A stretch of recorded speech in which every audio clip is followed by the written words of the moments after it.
100 अजीम मुसलमान फातिहीन, जंगे बदर से जंगे कारगिल तक उम्मत मुस्लिमा के 100 अजीम जर्नेलों की दास्तान जो क़ारीन में नई रूप फूंक दें। किताब अभी घर बैठे हासिल करें।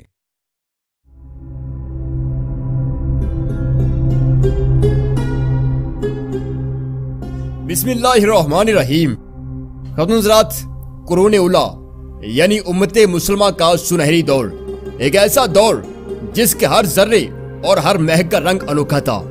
यहाँ तारीख तारीख नहीं बल्कि एक हैरत कदा बन जाती है। और नाज़रीन, आज उस हैरत कदे में हमारी मुलाकात एक ऐसी तिरसम आवेश, खूबसूरत और सबसे बढ़कर पुरसरार शख्सियत से है जिनकी फहमो फरासत तक पहुँचना या उनको समझना हर किसी के बस की बात नहीं है। हज़रात, याकूब इब्ने इसहाक अल-किंदी आलम इस्लाम का एक अजीमुल मर्तबा साइंसदान, एक ऐसी सहर अंगेज और लतीफ शख्सियत जिन्होंने सबसे पहले कुरानुल करीम की साइंसी तफसीर पेश की, जिन्होंने इल्मे हदीस और इल्मे तारीख पर बेमिसाल काम किया। वो अल्लामा दहर थे।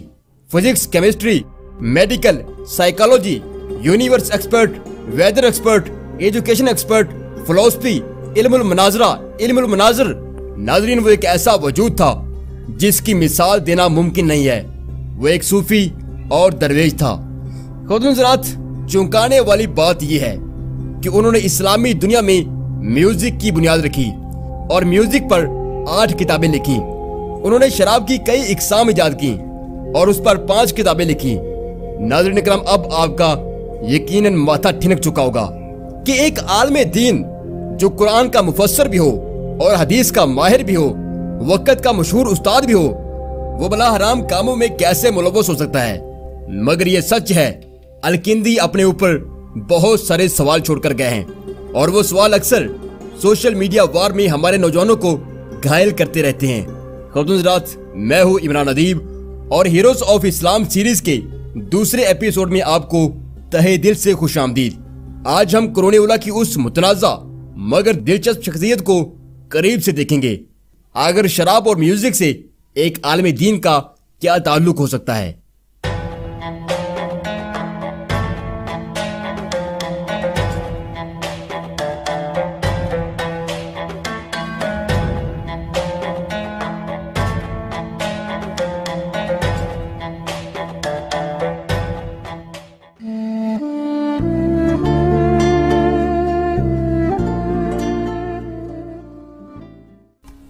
मोअज़्ज़िज़ ख़वातीन हज़रात, अजीम मुसलमान साइंसदान और मुफस्सर याकूब इब्ने इसहाक अल-किंदी 7वीं सदी ईस्वी के आखिर में यमन के एक शाही खानदान में पैदा हुए और कूफा में इब्तदाई तालीम हासिल की।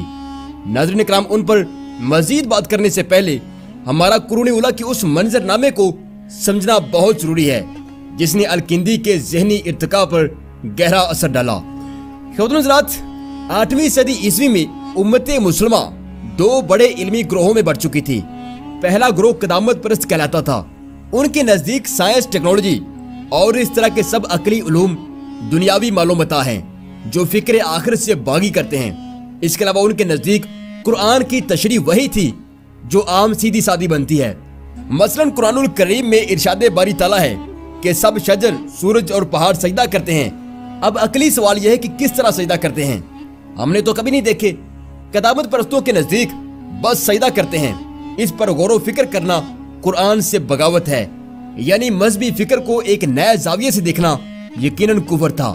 नाज़रीन किराम, मुसलमानों का दूसरा ग्रोह था मुतज़िला। ये हर चीज को अकल के दायराकार से मानने के आदी थे। ये खुदा और फरिश्तों पर ऐसे ऐसे सवाल उठाते कि बाज़ औक़ात इनके मुल्हिद होने का शुबा लग जाता था।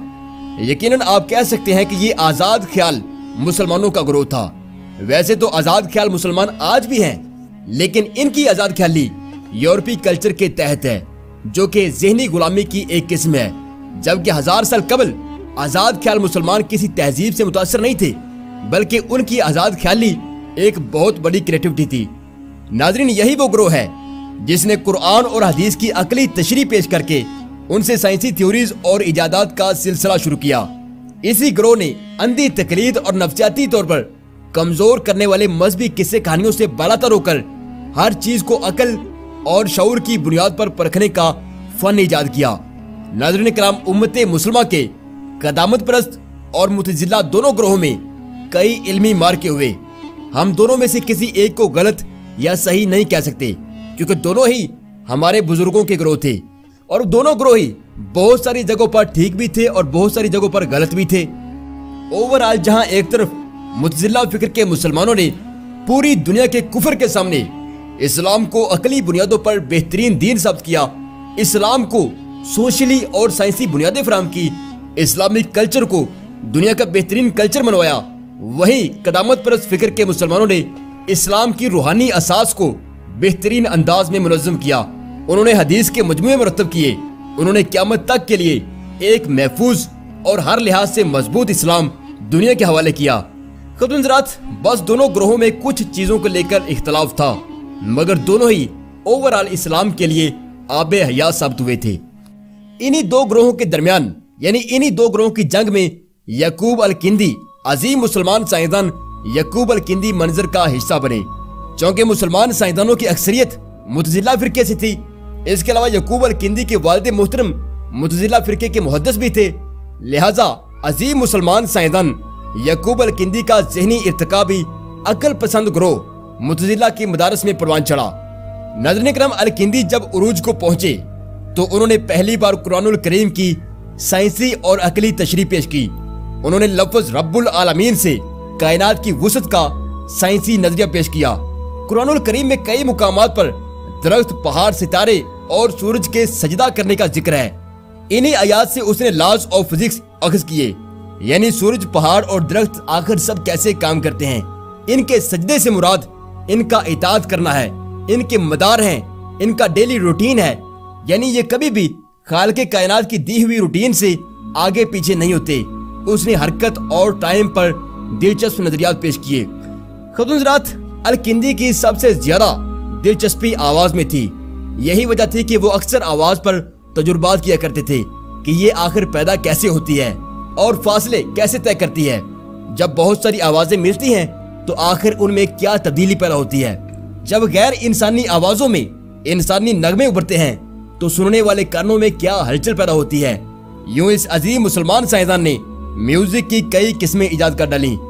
नाज़रीन किराम, अब यहाँ तक तो सब बताते हैं कि अल-किंदी ने एक आलमे दीन होते हुए भी म्यूजिक जैसे हराम प्रोजेक्ट पर काम किया, लेकिन आगे की कहानी क्या है कोई बताने को तैयार नहीं। खुद म्यूजिक थेरेपी का आपने कभी नाम तो सुना होगा। ये मेडिकल की एक शाख है। इस शाख में दिमाग की कुछ ऐसी प्रॉब्लम्स को रिकवर किया जाता है जो अनटचेबल होती हैं या वहां पर ऑपरेशन मुमकिन नहीं होता, तो ऐसे मरीजों का इलाज म्यूजिक की कुछ खास धुनों के साथ किया जाता है। मसलन मैं अपनी आप बीती सुनाता हूँ। मुझे 1 साल पहले टिनाइटस की प्रॉब्लम थी। इस बीमारी में मरीज को कुछ ऐसे साउंड सुनाई देते हैं जिनका हकीकत में कोई वजूद नहीं होता। जब मैं इलाज के लिए हॉस्पिटल गया तो डॉक्टर्स ने मेरे सामने कम से कम 30 म्यूजिक प्ले किए और कहा, बेटा इनमें से कौन सा, यानी इनमें से तुम्हें कौन सा साउंड सुनाई देता है। तो मैंने एक पर यस कर दिया। उसके बाद उन्होंने उस साउंड जिसको मैंने सिलेक्ट किया था उस साउंड में कुछ नए साउंड यानी म्यूजिक शामिल किए और मुझे आंखें बंद करके सुनने को कहा। ये अमल मुझे हर तीसरे दिन दोहराने को कहा गया। आखिरकार मैं कम से कम 1 मंथ तक मैंने वो साउंड, वो जो उन्होंने मुझे वो म्यूजिक दिया था, वो मैंने आंखें बंद करके पूरा ध्यान लगाकर मैंने उस म्यूजिक को सुना। और उसके बाद जो मेरे कान के अंदर प्रॉब्लम थी, जो मेरे ब्रेन में ऑडियो सिस्टम की जो प्रॉब्लम थी, वो उस साउंड को बार बार सुनने से हल होती गई। खुद इसे कहते हैं म्यूजिक थेरेपी। ये बाज़ औक़ात खून में तेज रवानी पैदा करने के लिए, नफ्सियाती मसाइल के हल के लिए और दिमागी इमराज के लिए ये म्यूजिक थेरेपी जो है वो अक्सर तौर पर इस्तेमाल की जाती है आज पूरी दुनिया में। नाज़रीन किराम, अल-किंदी दुनिया का पहला म्यूजिक थेरेपिस्ट था जिसने म्यूजिक के जरिए दिमागी इमराज और माजूरी का इलाज किया।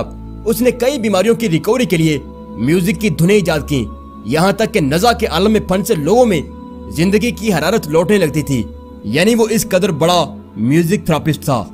लेकिन सोशल मीडिया पर आजाद ख्याली और लिबरलिज्म के पैरोकार माजी के मुसलमानों को भी अपने जैसा रंगीन मिजाज साबित करने के लिए इस अजीम मुसलमान साइंसदान यकूब अल-किंदी के आधे अधूरे हवाले बहुत देते हैं ताकि किसी तरह आज के नौजवान को जो है वो मिसगाइड किया जा सके। हालांकि यकूब अल-किंदी का म्यूजिक मेडिकल के लिए था, ना कि किसी और तमाशे के लिए। खुद अल-किंदी जो कि मुसलमानों के मुतजिला ग्रोह से थे, लिहाजा इनका नजरिया था कि इंसानियत की खिदमत के लिए हराम काम भी हलाल हैं। मेरे जाती ख्याल के मुताबिक उनका यह नजरिया गलत नहीं है। खुद हज़रात, अल-किंदी शराब की कई इकसाम के मौजूद थे। लोग इस बात पर भी बहुत एतराज करते हैं, लेकिन हकीकत क्या है ये हम आपको बतलाएंगे। लेकिन उससे पहले हम बताते चलें कि इस सीरीज को booksbazaar.pk ने स्पॉन्सर किया है। 111 मुस्लिम साइंसदान और 100 अजीम मुसलमान फातिहीन, तारीख इस्लाम की 2 बेमिसाल किताबें अभी ऑर्डर कीजिए। मोअज़्ज़ज़ ख़वातीन हज़रात, अजीम मुसलमान साइंसदान याकूब इब्न इसहाक अल-किंदी ने शराब पर बहुत काम किया है। इस पर बाकायदा उन्होंने किताबें भी लिखी और इसी किस्म की बहुत सारी चीजें उस आलम दीन की बदनामी का सबब बनी। लेकिन हकीकत क्या है ये आज हम आपको बताएंगे। खुद हज़रात, अल-किंदी बगदाद के इंटरनेशनल रिसर्च सेंटर दारुल हिकमत के चीफ डायरेक्टर थे।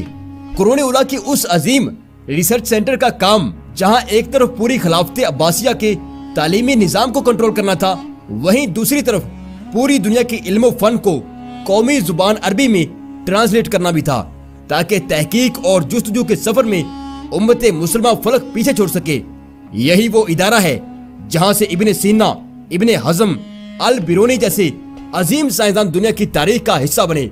खुद हज़रात, बतौर चीफ डायरेक्टर अल-किंदी पर एक बहुत बड़ी जिम्मेदारी मेजबानी की भी थी, क्योंकि उस रिसर्च सेंटर में पूरी दुनिया से मुसलमान और गैर मुस्लिम तहकीक के लिए आते थे। मुसलमान चूँकि शराब नहीं पीते थे क्योंकि फिर इन पर हद लागू होती थी, जबकि गैर मुस्लिम अपने फेल में आजाद थे। नाज़रीन किराम, अब अल-किंदी चूँकि मेजबान भी थे, लिहाजा बड़े बड़े यहूदी और ईसाई उलमा अमूमन शराब के आदी होते थे। इसके अलावा गैर मुस्लिम तुलबा जो दुनिया के हर खिते से मुसलमानों के पास तालीम के लिए आते थे, उनमें भी अक्सर शराब या दिगर नशाजात के आदी होते थे। अगरचे वो गैर मुस्लिम थे, लेकिन मुसलमानों की कफालत में थे, लिहाजा उनकी सेहत, तालीम और म्यारी जिंदगी को पहले से बेहतर बनाना खिलाफत अब्बासिया की जिम्मेदारी थी। यही वजह थी ख़वातीन हज़रात कि अल-किंदी ने इस मसले के हल के लिए शहद से कई तरह की शराब इजाद की जो हवास और सेहत पर असरअंदाज नहीं होती थी। इसके अलावा एक वक्त बाद अल-किंदी की तैयार करदा शराब खुद ही पीने वाले को बेजार कर देती थी, हालांकि उसका जायका और चस्का असल शराब से कहीं ज्यादा कमाल होता था। खुद हज़रात, ये अल-किंदी की मुआशरे को बुराई से पाक करने की एक हिकमत थी। नाज़रीन किराम, तारीख उठाकर देखें तो उम्मत मुसलमान शायद दुनिया की वो वाहिद कौम है जिसका एक एक शख्स जिंदगी के कई कई शोबों में माहिर होता था। अभी हम अल-किंदी के बतौर तबीब और बतौर म्यूजिशियन किरदार को बयान कर रहे हैं, जबकि इसके अलावा वो क्या कुछ थे ये बताना अभी बाकी है। खुद हज़रात, अल-किंदी ने ऑपरेशन या इस तरह के दर्दनाक इलाज के लिए तेज नशे वाली शराब इजाद की, जिसके जरिए पूरे जिस्म को सुन्न कर दिया जाता। उसके बाद अल-किंदी मर्ज का इलाज किया करते थे। खुद हज़रात, तारीख में पहली बार उन्होंने शराब को दवाइयों में भी इस्तेमाल किया। ये तरीका आज भी दुनिया भर में राइज है कि शराब को दवाई के अंदर इस्तेमाल किया जाता है। नाज़रीन, इसके अलावा उन्होंने मुख्तलिफ नशों से छुटकारे के लिए कई दवाइयां शराब से तैयार की। मुअज़्ज़ज़ ख़वातीन हज़रात, अल-किंदी एक वसी ज़हन रखने वाले आलिम दीन थे। उनके बकौल हर वो काम जायज़ है जिससे इंसानियत को फायदा पहुंचता हो। उनके नज़दीक हर वो नेकी गुनाह है जिससे किसी दूसरे का नुकसान होता हो। ख़वातीन हज़रात, इस वीडियो में अल-किंदी के हवाले से इतना ही काफ़ी है। इंशाल्लाह अगली वीडियो में हम बताएंगे कि हमारे उस अजीम बुजुर्ग ने किस तरह मुस्लिम आर्मी के लिए खुफिया जुबानें ईजाद की, किस तरह मौसमों के तगय्युरात पर साइंसी बहस की, उन्होंने किस तरह फ्रिक्वेंसी दरियाफ्त करके आने वाली सदियों में रेडियो, टीवी और सैटेलाइट के लिए राहें हमवार की, उनकी जोग्राफिया, फलसफा और फिजिक्स पर क्या तहलका खेज साइंसी काविशें थी, ये इंशाअल्लाह ताला हम अगली वीडियो में बयान करेंगे। जबकि अल-किंदी से मुतल्लिक जो रेफरेंसेस हैं इंशाअल्लाह ताला वो अगली वीडियो के लास्ट में पेश किए जाएंगे। अपना और अपने प्यारों का ढेर सारा ख्याल रखिएगा। अल्लाह हाफिज।